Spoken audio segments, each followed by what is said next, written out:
Olá pessoal, meu nome é Vinícius Serafim, eu sou consultor da Brown Pipe Consultoria e também professor universitário, já com mais de 20 anos de experiência, sempre na área de segurança da informação. E hoje eu vou falar sobre teste de invasão, né? Mais especificamente teste de invasão de sistemas web e de aplicações móveis, muito embora do que eu vou falar, muito se aplique também a teste de invasão de infraestrutura e mesmo de infraestrutura em nuvem ou física, né? É claro que eu estou falando aqui no canal da Brown Pipe por ser um serviço que a Brown Pipe presta, mas vocês vão ver que as informações que eu trago, elas não são puramente comerciais, no sentido de falar de um produto da Brown Pipe, mas sim de procurar efetivamente compartilhar informações sobre o que é ou como funciona e alguns probleminhas que a gente encontra, né, no entendimento do que é um pentest e de como é que deve ser feito. Bom, o primeiro ponto é o que é um teste de invasão, né, um pentest. O teste de invasão, a ideia dele é que você conte com uma outra equipe, com outro grupo de pessoas, além daquelas que desenvolveram o software propriamente dito, que vai fazer testes nas suas aplicações, na sua aplicação. Só que esses testes, eles não têm um foco na funcionalidade, no sentido de, vamos supor que você tenha um sistema em que você tem uma ideia bem simples, você tem um cadastro de clientes, tá? Um início de um RP lá, bem o início de um CRM da vida. Então, você lá tem um cadastro de clientes com contatos, os contratos, as propostas, etc. Então, o teste funcional é o que normalmente é feito, porque quando você desenvolve o software, você quer que o software ele tem que fazer no mínimo aquilo que você deseja que ele lhe entregue de funcionalidade, então você vai testar se ele está validando um CPF, se for o caso, se ele está fazendo uma busca correta, se ele está gerando os relatórios corretos, se ele está, de repente, gerando os alertas que você espera para acompanhar a negociação com um determinado cliente, se o gerente consegue acompanhar o desempenho da equipe através de gráficos, etc., que são aquelas funcionalidades que se espera, né, quando a gente implementa, a gente vai utilizar o sistema. O foco do time que vai fazer o teste de invasão não é verificar se essas coisas funcionam. Isso é o que normalmente você já faz. O time que faz o teste de invasão, ele procura, não é violar, mas ele procura meios de explorar fragilidades ou vulnerabilidades na sua aplicação, que permita que ele execute operações que ele não deveria executar. Alguns exemplos dos mais básicos, né? Alguém, por exemplo, com um acesso de visitante numa determinada aplicação, conseguir alterar senhas de qualquer outros usuários dentro do mesmo sistema. Ou mesmo, eu sou um usuário não privilegiado, não sou administrador do sistema, não sou o gerente lá naquele CRM que eu estava dando de exemplo antes.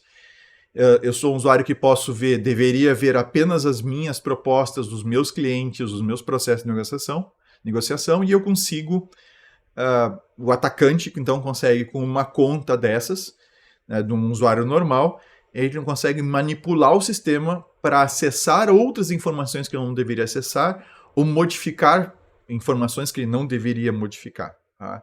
Então, note que o caminho do time que faz o pentest ao contrário de simplesmente verificar se funciona, né, se as regras de negócio estão bem implementadas, ele tenta encontrar caminhos para executar operações não autorizadas. Né? Essencialmente, num teste de invasão, o que costuma falhar com muita frequência são processos de autenticação e autorização. São duas coisas diferentes. Né? A autenticação é o processo de saber se o usuário é quem ele diz ser, ou seja, eu vou lá entrar no sistema, eu me apresento como sendo o Vinícius, eu tenho que provar que eu sou o Vinícius, usando uma senha, usando algum fator de autenticação adicional, como um gerador de códigos, alguma coisa assim. Uma vez que eu me autentico, que o sistema sabe quem eu sou, consegue estabelecer, atribuir a mim algum tipo de identidade, quando eu vou acessar uma informação no sistema, quando eu vou fazer uma operação, é o segundo passo, que é a questão da autorização, ou seja, eu sei quem é o Vinícius, eu sei que o usuário é o Vinícius, e eu sei que operação ele está tentando fazer, e eu quero saber se ele tem essa autorização, se ele pode executar essa operação. a maioria, assim, boa parte dos sistemas que tem problemas graves de segurança falham nisso. É óbvio que não se limita apenas a esse tipo de teste, mas eu estou citando apenas um exemplo, um bom exemplo, tá? Porque realmente é algo que acontece com uma grande frequência. Então, por que você faz um teste de invasão? Você faz um teste de invasão para encontrar vulnerabilidades no seu sistema, ou na sua infraestrutura, se você estiver testando uma infraestrutura, né, sua rede ou mesmo sua infraestrutura em nuvem. Então, para encontrar vulnerabilidades, e aqui eu estou falando mais de sistema, né, de sistemas, antes que algum atacante na internet, ou por meio da internet, com acesso ao seu site, ou com acesso à sua aplicação web, ou mesmo sua aplicação mobile, né, antes que esse atacante consiga chegar na tua aplicação e descobrir esse problema. Então, quando a gente fala em atacante, a gente está, na verdade, dando uma suavizada na palavra criminoso. Tá? Porque quem invade uma aplicação apenas com o intuito de ver se é possível, digamos assim, seria o nosso clássico hacker. Né? Agora, em geral, o que acontece quando a gente envolve criminosos? Né? Algum tipo de chantagem, ou seja, agora com LGPD, com GDPR na Europa, então temos empresas aqui que atuam no mercado europeu ou atendem clientes no mercado europeu, daí tem que obedecer a GDPR, se estiver aqui no Brasil tem que atender a LGPD, que é a Lei Geral de Proteção de Dados Pessoais, né? No caso da União Europeia é o Regulamento de Proteção de Dados Pessoais. Mas, por exemplo, um atacante ele pode, encontrando uma vulnerabilidade no seu sistema, ele pode extrair uma grande massa de dados e depois passar a chantagear. Ou seja, olha, ou você me paga X e eu fico quieto. Tá? Então, pode procurar algum site de notícias por aí e eu vou divulgar, né, na mídia ou para todo mundo que você não cuida da segurança dos dados dos seus clientes e provo mostrando os dados que eu extraí. Tá? Então, obviamente, essa é uma situação que ninguém gostaria de estar. Né? Muito parecido com um ransomware, só que a diferença é que o atacante, o criminoso, efetivamente extrai os seus dados, os dados estão com ele. Diferente de um ransomware que ele normalmente não copia os seus dados, mas ele cifra os seus dados para você não ter acesso. Nesse caso de uma invasão, uma extração de dados em massa, ele extrai os dados e ameaça fazer a divulgação desses dados. Essa é uma forma de uso, né, por criminosos. A outra forma de uso é, dependendo do seu ramo de negócio, essas informações, pode ser interessante para o atacante atacar o criminoso atacar seus próprios clientes. No momento que eu tenho detalhes, né, das informações, eu posso entrar em contato com um cliente, um seu cliente, me passando pela sua empresa, e eu tenho as informações para provar que eu sou, de fato, um representante legítimo da sua empresa. Aí eu posso aplicar algum tipo de golpe, fazer com que o usuário me forneça algumas senhas, algum tipo de código que ele recebe no celular e assim por diante. Tá? Ou mesmo me mandar uma foto com uma verificação biométrica. Então, nós estamos tratando efetivamente de criminosos. Então, a ideia de um teste de invasão é você conseguir encontrar essas fragilidades nas suas aplicações ou na sua infraestrutura, né? Mas aqui Brown Pipe especificamente em aplicações web e mobile, encontrar problemas nessas aplicações e ajudar você, encontrando os problemas, ajudar você a resolver esses problemas para que a sua aplicação não fique exposta na internet ou nas lojas, ou mesmo, né? E quando eu falo aplicação, tem a API por trás, a gente já conversa um pouco depois sobre isso, mas para não ficar exposto na internet à mercê de alguém que vai realizar algum tipo de exploração dessas fragilidades para aí ter um ganho financeiro, muitas vezes, direto dessa exploração e correndo risco ainda de manchar o nome, né, da empresa no mercado, né, diante dos clientes. Black box ou white box? Ou gray box? Tá? Ou qual o tom de cor entre o white e o black?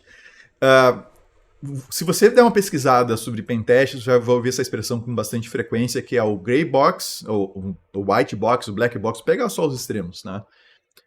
Essencialmente, o que muda entre o black box, uma caixa preta, e uma white box seria uma caixa não exatamente branca, mas seria transparente. Tá? O que muda nessas duas situações é que num teste caixa preta, o sistema, as partes internas do sistema, ou mesmo informações sobre os sistemas, não são conhecidos pela equipe que vai fazer o teste. Tá? É como se você fosse levar o seu carro com um problema, ou para fazer uma revisão antes de uma viagem importante, você vai levar ele numa concessionária, e é como se os mecânicos eles não pudessem abrir o seu carro.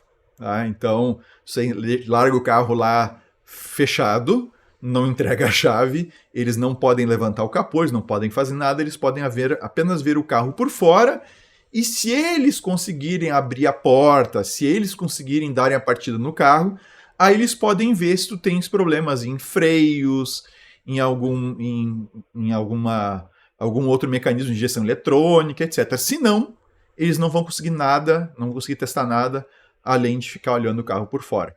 Então, é essencialmente um black box, eu estou pegando um extremo, você vai dizer para a equipe de testes qual é o nome do sistema, é seguro que você ponte pelo menos a URL do sistema, ou, né, para que não tenha perigo da equipe sair atacando outros sistemas que ela não deveria atacar, e então ela parte para a tentativa de efetivamente acessar o sistema de alguma forma. Note que nessa modalidade, né, não é difícil perceber que o pessoal lá da concessionária vai ter um probleminha, vai ter, vamos dizer assim, bem mais trabalho para conseguir achar um problema nos freios do seu carro, pelo fato de você não ter entregue a chave e deles não poderem abrir o restante do carro, não tem como ter acesso ao resto do carro. Por fora, talvez dê para dar uma olhada e tal. E então isso pode atrasar o trabalho da equipe da concessionária, e isso pode, e o que é pior do que atrasar, porque atrasar simplesmente vai fazer com que leve mais tempo, pode fazer com que vários probleminhas, várias fragilidades ou vulnerabilidades do seu carro não sejam encontradas pela equipe da concessionária. Então, um teste num sistema black box, ele tem essa limitação. O argumento, muitas vezes, para se fazer o teste black box é simular um ataque real. Não é isso que você quer. Você não quer simular um ataque real. Você não quer investir dinheiro, né, para saber se aquela equipe que você contratou, se eles conseguem ou não, como se fosse um desafio, se eles conseguem ou não invadir o seu software. Até porque, de repente, se a equipe dá o azar, não é nem por um conhecimento menor ou maior, ela dá o azar de não conseguir, outros acessam no seu sistema, você não consegue abrir a porta do carro, não consegue ir adiante, você vai dizer, não, estou seguro. E de repente, se essa equipe tivesse a conta de um usuário normal, ou seja, um usuário regular do sistema, eles encontrariam problemas importantes, fragilidades importantes que você poderia corrigir, antes que um atacante que consiga invadir a conta de um cliente seu encontre esse problema no sistema. Então, a ideia de um pentest não é saber se alguém consegue, com o meu carro todo fechadinho, se alguém consegue entrar nele.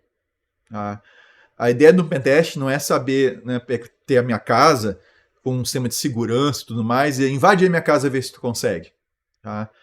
Não é isso. Ou seja, isso seria uma simulação de um ataque real. Só que um ataque real vai variar ao infinito com relação à capacidade do atacante, às motivações que o atacante tem com relação a atacar você.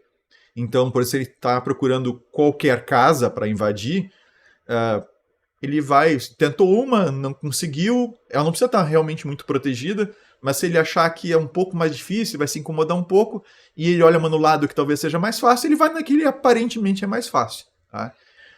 Ou, de repente, você acha que está protegido e não está, porque simplesmente não foi atacado. E um atacante, vamos dizer assim, que ele pode ter uma motivação um pouco mais, um ganho financeiro relevante, ele pode investir 1 ano, 2 anos no ataque contra a sua empresa. Então, por exemplo, uma equipe de teste de invasão, ela dificilmente vai fazer um trabalho em que ela vai ficar 6 meses tentando invadir. Tá? No entanto, um atacante é o trabalho dele. Um criminoso é o trabalho dele invadir empresas. E, de repente, vale a pena, dependendo da quantidade de informação que você tem, dependendo do ganho potencial que eu posso ter com essa informação, vale a pena, para mim, como criminoso, investir 1 ano num ataque. E, olha, com bastante tempo, 1 ano, por exemplo, investir no ataque, é difícil alguém não conseguir algum tipo de acesso no sistema. Tá? Então, o que você quer não é dificultar a vida dos mecânicos da concessionária onde você levou o seu veículo. O que você quer não é chamar alguém para verificar se a sua casa está devidamente... se ela consegue entrar com o sistema de alarmes né, que tem na tua casa. O que você quer é chamar ou levar o seu carro numa concessionária que tenha bons mecânicos e deixar que eles revisem o carro todo nos mínimos detalhes para ver se eles encontram algum problema, alguma situação que possa virar ou possa gerar algum tipo de incômodo ou mesmo um acidente quando você estiver na estrada. É isso que você quer evitar. Ou seja, eu não tenho o menor interesse em evitar que os mecânicos não tenham acesso ao motor do meu carro, ou não sejam capazes de ligar o meu carro e andar com o meu carro e fazer os testes que tiverem que fazer. Eu quero que eles façam o que for necessário para encontrar o mínimo, uma vela que seja dando problema. Eu não entendo muito de carro, mas eu sei que tem vela lá dentro. Então, assim, uma vela que seja, que tá com um jeito, que tá com uma cor estranha que talvez vá vir a falhar. Se eu chamar um especialista de segurança residencial ou patrimonial, eu quero que ele venha até o meu local de trabalho, até a minha casa, até o meu escritório. Eu quero que ele venha, analise o que eu tenho, saiba o que eu tenho, saiba como foi feito e me diga se isso está correto, ou se isso é suficiente, ou se eu devo melhorar, ou se eu devo ajustar algum parâmetro desse meu sistema. Eu não quero correr o risco de talvez ele não conseguir entrar e eu ter um problema que ele detectaria facilmente olhando aqui de dentro. Então, Black Box, ele parece muito coisa de filme, para dar real, tá? No sentido de vamos ver um ataque real. Não é isso que você quer. Você vai jogar dinheiro, não digo fora, porque você vai poder testar a superfície de ataque, que a gente chama, o que está exposto na internet, mas não é muito difícil perceber que o tempo que os mecânicos vão gastar no meu carro seria muito melhor aproveitado se eles tivessem acesso ao carro todo e não a partes do meu carro ou de uma maneira limitada. Então esse é o primeiro ponto com relação ao Black Box. O White Box, por outro lado, e lembrem do que eu disse antes, né, tem uma miríade de possibilidades e de ajustes que se faz quando você vai fazer um teste desses, tá? Mas eu vou pegar o White Box um extremo, tá? O que é o White Box? Não se esconde nenhum detalhe a respeito da aplicação da equipe de testes. Inclusive, ou seja, o que não se esconde nenhum detalhe? Se sabe qual é a aplicação, obviamente, o endereço de acesso, se tem acesso aos pacotes, né, prontos que são enviados para as lojas, né, do iOS ou da Play Store lá da Google. E se tem pelo menos uma conta de acesso de cada nível que existe dentro do sistema. Tá? Isso é extremamente útil e facilita muito encontrar problemas de forma rápida e problemas que de outra maneira não seriam vistos e ficariam latentes lá esperando um dia dar um incidente. Então, pelo menos uma conta de cada nível dentro do sistema. Claro que às vezes a gente precisa de 2, 3 contas do mesmo nível para testar as coisas entre níveis e tudo mais. Tá? Algumas vezes tem-se acesso no Whitebox ao código-fonte, o que facilita também para se avaliar algumas coisas. Por exemplo, você desconfia que existe, pela forma como o sistema está se comportando, você desconfia que ele pode ter um determinado problema. Então, o mecânico lá, ele desconfia que por um determinado som que ele está ouvindo, o motor, né, pode ter um determinado problema. Então, se ele consegue acesso ao motor, se ele consegue abrir e olhar, ele pode, não, eu estava certo, realmente esse barulho era sinal que tinha esse problema aqui, ou ele pode descartar, ou seja, foi um falso positivo, ele achou que tinha um problema e não encontrou. E no sistema é a mesma coisa, às vezes você não consegue explorar necessariamente uma fragilidade, mas você tem uma boa intuição de que ela ali está. Eu sei, parece que a gente está falando de algo, né? É uma ciência exata o pentest, e até certo ponto ele é. Mas às vezes de olhar algumas formas, como algumas funcionalidades foram implementadas, a gente consegue intuir alguns tipos de problemas que existem na aplicação, tá? E pela nossa experiência, isso não raro acontece. Então, você teria acesso ao código-fonte, então aquilo que você não consegue explorar, às vezes olhando o código-fonte, você consegue dizer assim, de fato, aquilo que eu imaginei que existisse está aqui. Talvez da forma como está naquele momento, eu não consiga explorar, mas, eventualmente, depois eu vou falar sobre a questão da repetição dos testes, tá?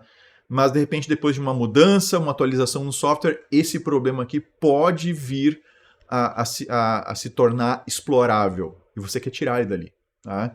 Então é como se você tivesse um problema latente no sistema do seu carro, em que ele não vai aparecer, aquela fragilidade está ali, mas ela não vai gerar um problema até que algum outro fator se conjugue, ou seja, se aconteça ao mesmo tempo e aqueles dois fatores acabam levando a um incidente. Tá?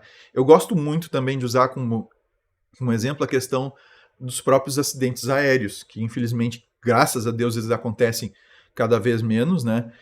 Quando a gente fala graças a Deus, é obviamente que eu não estou ignorando todo o trabalho que se faz de se prevenir acidentes aéreos, mas algo que, de forma unânime, você vê pessoas que entendem sobre esse assunto falando nunca é um único fator. É sempre uma cadeia de fatores que leva até o acidente.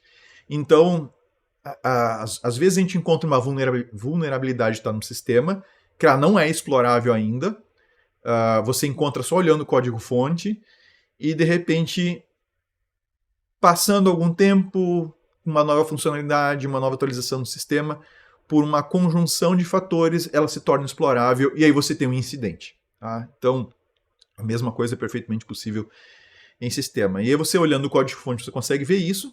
E outra possibilidade que existe também é que se a equipe que faz pentest é uma equipe que tem experiência histórica, né, com o desenvolvimento, né, ou seja, que entende não só das linguagens em si, você não tem que necessariamente saber programar em todas as linguagens para conseguir avaliar a qualidade do software, mas se você tem uma boa base de lógica de programação, principalmente, né, e um bom entendimento de como é que funciona, assim, de boas práticas, né, de projeto de software, você consegue, inclusive, ter uma noção, ver se o software foi feito de forma adequada, se a arquitetura dele está adequada, ou se a maneira como foi feita pode dar origem a vulnerabilidades. Sim, é possível fazer isso também. Então você pode ver pela maneira como o software está sendo desenvolvido, pela maneira como o código está sendo escrito, você consegue algumas vezes prever que, olha, se seguir nessa linha aqui, vai acabar dando problema ali adiante com tal tipo de vulnerabilidade, ainda que ela não exista naquele momento. E dá para se perceber claramente quando o código foi feito por equipes diferentes, tá? E aí é algo interessante também. Boa parte das vulnerabilidades que são encontradas em sistemas, elas não são erros fortuitos, ou seja, aquela coisa que eu estou programando e ali eu cometi um erro e ficou lá a vulnerabilidade. Boa parte dessas vulnerabilidades elas são frutos de um padrão de desenvolvimento que é vulnerável.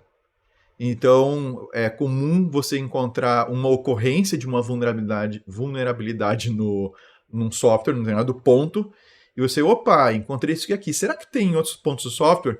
Aí você vai procurar e você encontra aquilo repetido em outras partes do software. É bastante comum. E algo que aponta, assim, mostra claramente duas formas ou três formas de desenvolver, é quando você está avaliando um software, você encontra um certo padrão de vulnerabilidades em certas áreas do software, né, em certas funcionalidades. E em outras a coisa está implementada de forma correta. Então, já você consegue, inclusive, apontar isso. Então, entre Black Box e White Box, óbvio, a gente na Brown Pipe, a gente pode fazer o Black Box, não há problema nenhum. Pode-se fazer com acesso a código-fonte ou não. Isso como eu disse, é caso a caso. Mas pense bem se você ia querer que o mecânico da concessionária do seu carro fosse fazer uma verificação, uma revisão black box antes de você ir para a estrada. Eu não ia gostar. Um outro ponto bastante interessante com relação a teste de invasão é tempo. Né? Então, dá para fazer um teste de invasão, dá para fazer em 15 dias? Ou ele tem que ser feito em 30? Ou ele tem que ser feito em 60? Ou tem que ser feito em 6 meses? Né?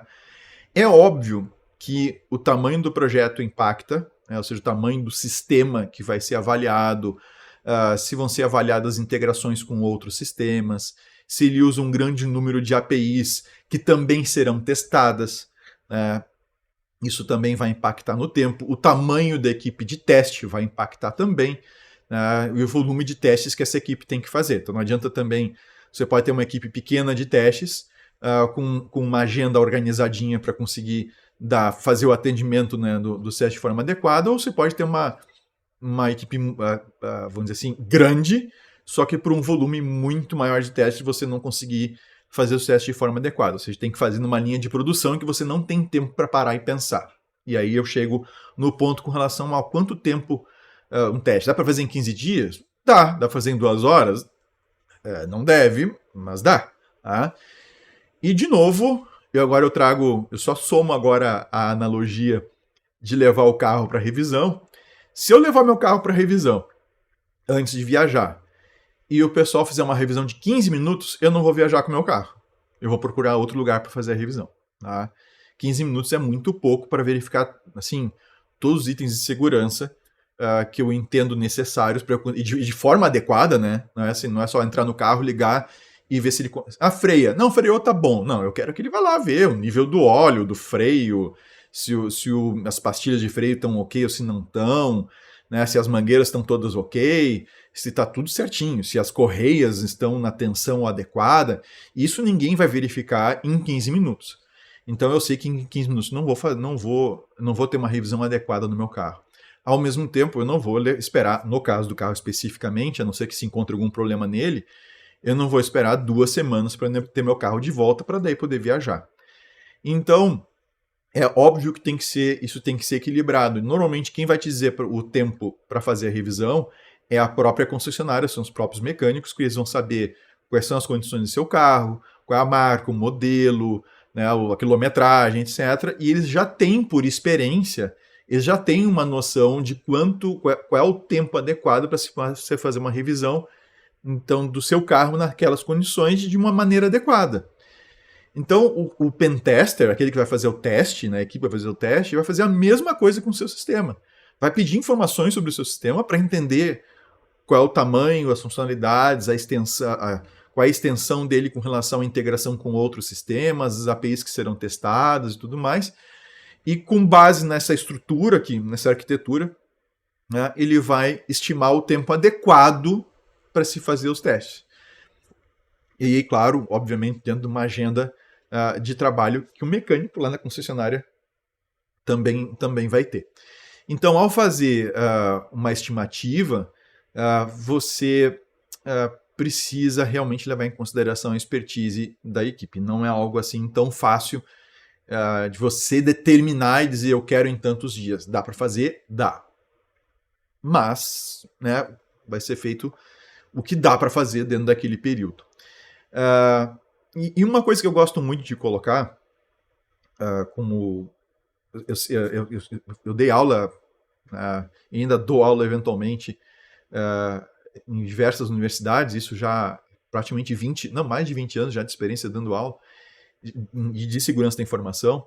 Eu gosto muito de colocar o cenário da segurança da informação como um todo, mas aqui especificamente eu vou usar essa analogia para o teste de invasão, como um tabuleiro de xadrez, é um jogo de xadrez. Tá?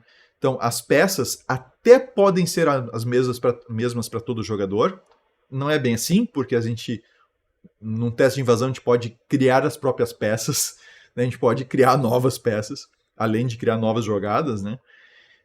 Mas mesmo que você tenha equipes com as mesmas peças, o tempo que ela tem, o tempo que a pessoa tem para jogar, o tempo que ela tem para pensar, refletir, montar estratégias num jogo de xadrez vai determinar a qualidade do jogo dela. A não ser que seja um jogador, um Magnus da vida lá, né, um jogador de xadrez, a não ser que seja um jogador extremamente habilidoso, né, num nível que ele consegue efetivamente jogar rapidamente. Mesmo ele, né, se ele tiver mais tempo, com certeza ele vai fazer jogadas, né, com mais certeza do que quando está lá o relógio dizendo que está terminando, tem mais alguns segundos só para jogar. Então, essa questão do tempo é bom que seja acordada com a equipe que vai fazer o teste de invasão, porque essa equipe tem experiência e ela vai saber, olha, qual é o tempo adequado e não vale a pena ficar, né, puxando muito assim, os limites desse tempo. É que nem você quiseria chegar numa concessionária e dizer em 15 minutos faça uma revisão completa. Em 15 minutos, eu acho que talvez dê para trocar um farol que queimou antes de você viajar. Mas é isso. Tá? Então, no teste de invasão, é realmente a mesma coisa. Outra questão, é necessário repetir os testes de invasão de forma recorrente? Tá? E de quanto tempo eu devo fazer isso? Bom, de novo, a analogia do carro. Eu não faço a revisão do carro uma única vez. Tá? Eu faço a revisão do carro regularmente, porque, obviamente, eu estou usando o carro e à medida que eu uso ele, ele se desgasta. Tá? Então, há desgaste dos pneus, há desgaste das correias, há desgaste do próprio óleo que está lá. Então, há várias situações que vão acontecendo. Mas a gente está falando de desgaste. Um software, ele, em tese, ele não se desgasta, né? A gente desenvolve ele e nada muda se a gente deixar ele quietinho. Não é bem assim, tá? Porque, primeiro, um software que lhe é útil, provavelmente ele está cumprindo, ele está dentro do ciclo de vida, desenvolvimento, em que ele vai sofrendo melhorias, vai sofrendo atualizações, e essas atualizações, essas melhorias, obviamente provocam modificações no software, e essas modificações, elas podem gerar vulnerabilidades. Então elas podem dar origem a vulnerabilidades que antes não existiam. Porque talvez você tenha criado uma nova funcionalidade que antes não existia.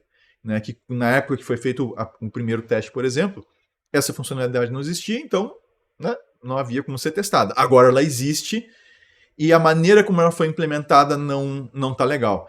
E aí tem um outro detalhe, né? Principalmente se você implementou e não considerou ou não contou com alguém com expertise da área de segurança da informação durante o processo, né, de design dessa nova funcionalidade. Tá? Então você simplesmente pensou, agora a gente vai ter que, de alguma maneira, compartilhar um contrato via internet com o cliente. Tá? Então põe lá no sprint da equipe de desenvolvimento e o pessoal agora vai poder clicar num link que vai ter lá o nome do site, barra o CPF do Vinícius e barra contrato, pimba, e aparece o contrato em PDF.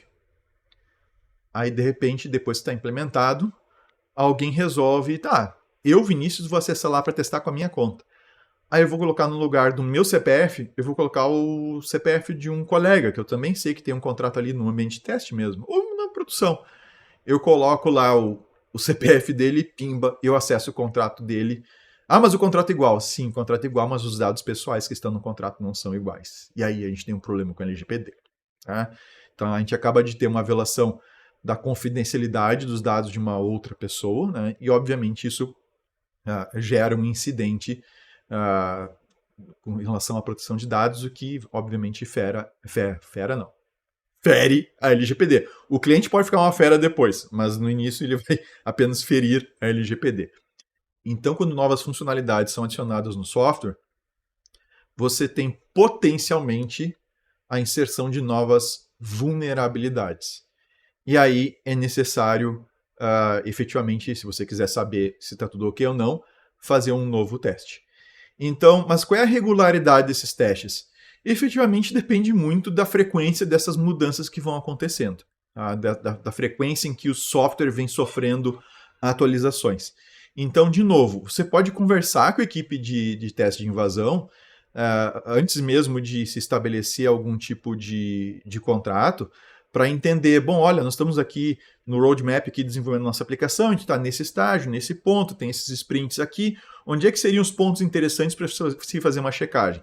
E é óbvio, você vai ter que confiar na equipe que você está contratando para fazer o teste de invasão, para essa equipe efetivamente escolher os pontos realmente necessários, realmente úteis, e não simplesmente pontos para ela fechar a cota dela de testes a serem realizados. Então, é importante que você possa confiar, obviamente, na equipe que vai fazer esse teste, porque ela pode lhe orientar quais são os pontos adequados do projeto para fazer essas verificações.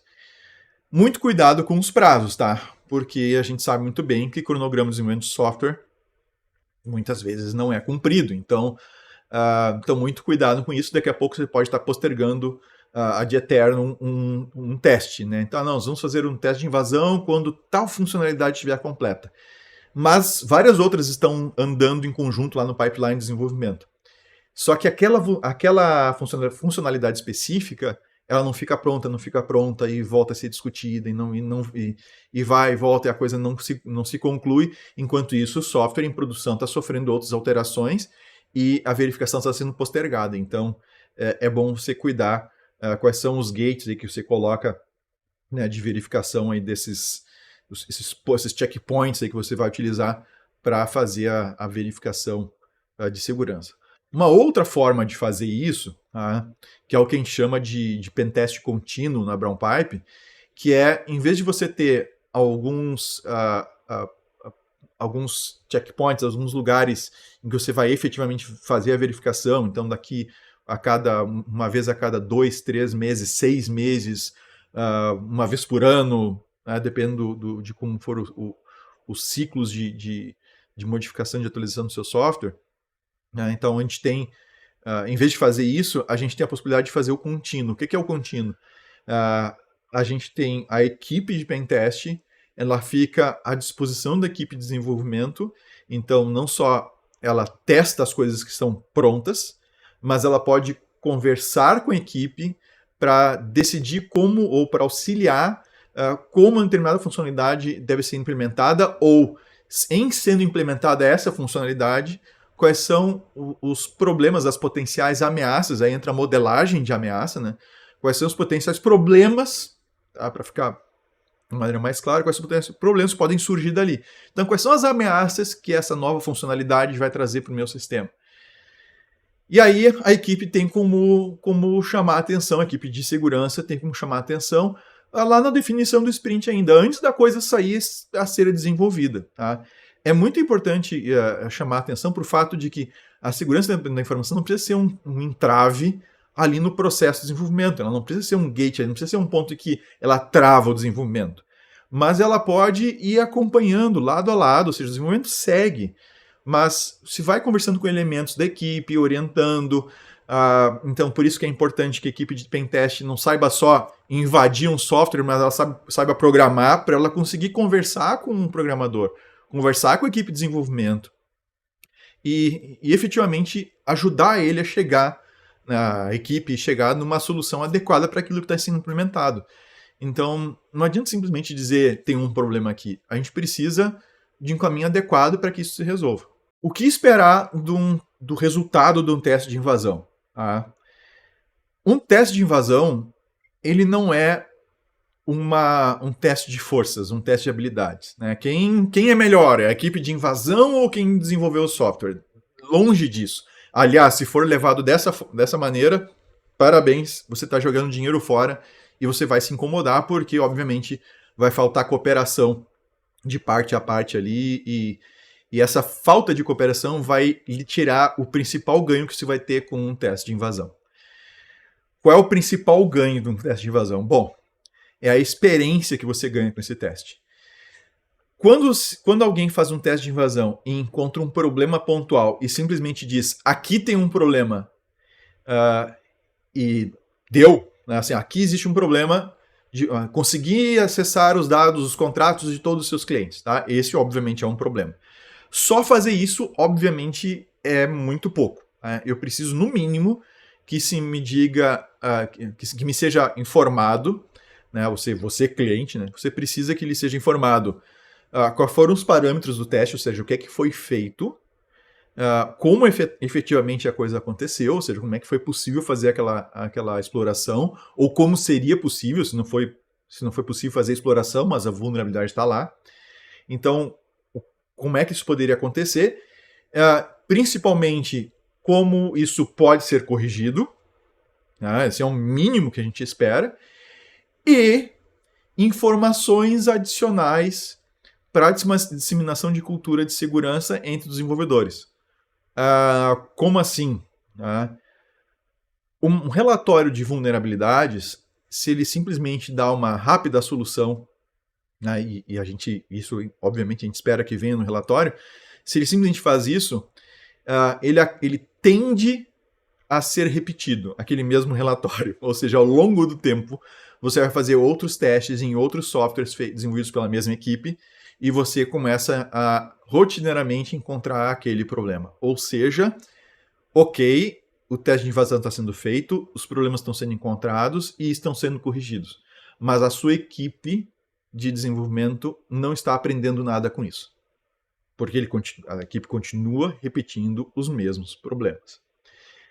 Quando você recebe uma informação mais completa, e não só na forma de um relatório, mas na forma da própria interação com os profissionais que fazem o teste de invasão, profissionais esses que têm um conhecimento envolvendo o desenvolvimento de sistemas, conhecimento envolvendo programação e arquitetura de sistemas, aí você tem um ganho bastante grande, que é aquele ganho que vai permanecer, ou seja, a sua equipe vai amadurecer no ponto de vista da segurança, vai adotar padrões de desenvolvimento mais seguros, e a tendência é o trabalho da equipe que faz pentest ficar cada vez mais rápido. Aí sim você começa a ganhar.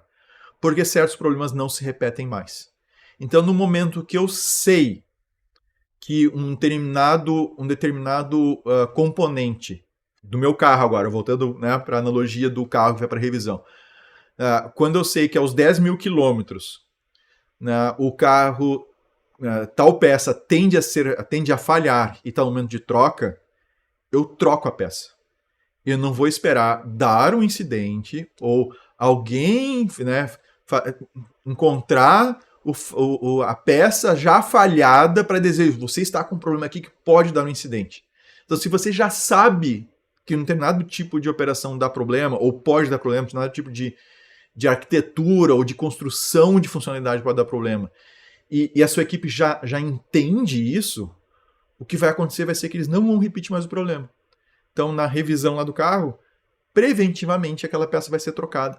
E a equipe de teste de invasão não precisa mais encontrar aquele tipo de problema. Vai ter que se preocupar com coisas mais avançadas, vai ter que olhar com mais cuidado outras partes do sistema. Mas aquelas coisas mais comuns, que já são conhecidas, que a sua equipe já vivenciou, a gente não precisa voltar naquilo. Não precisa que os erros sejam repetidos. Claro que se apesar de você receber isso tudo e os problemas continuarem aparecendo, uma equipe de teste de invasão preocupada com a segurança, com a sua segurança dos seus sistemas a longo prazo, ela vai lhe chamar a atenção. Olha só, a gente está com recorrência desse tipo de problema aqui, apesar das informações já passadas. Então você fez lá o segundo, terceiro teste e os mesmos tipos de problemas continuam aparecendo, as mesmas vulnerabilidades continuam aparecendo. Novas ocorrências das mesmas vulnerabilidades, ou seja, aquelas que foram encontradas foram corrigidas, mas estão aparecendo novas oriundas do mesmo tipo de erro. Então, isso, obviamente, a gente procura evitar que aconteça, para que a equipe de teste de invasão não perca tempo desnecessário e você, obviamente, não perca dinheiro numa situação repetitiva que pode ser facilmente prevenida. Então, eu espero que essas informações sejam úteis para você sobre esse assunto do pentest, na hora de buscar alguma contratação de um serviço desses, que, aliás, a Brown Pipe, mais uma vez aviso, a Brown Pipe ela oferece o serviço de pentest em sistemas web e aplicativos mobile, e você pode saber mais sobre os nossos serviços no site da Brown Pipe, que está na descrição desse vídeo. E se você quiser saber mais sobre pentest, nós temos no nosso podcast segurançalegal.com, né, o site segurançalegal.com, que também vai estar na descrição, você vai encontrar pelo menos 4 episódios entre os mais de 300 episódios que nós temos já gravados, que tratam sobre o assunto pentest. Tá? Então, aproveite essas informações que estão lá e que isso possa lhe ser útil para evitar dissabores, digamos assim, quando buscar um serviço, um trabalho relacionado a pentest. Tá bom, pessoal? Até a próxima.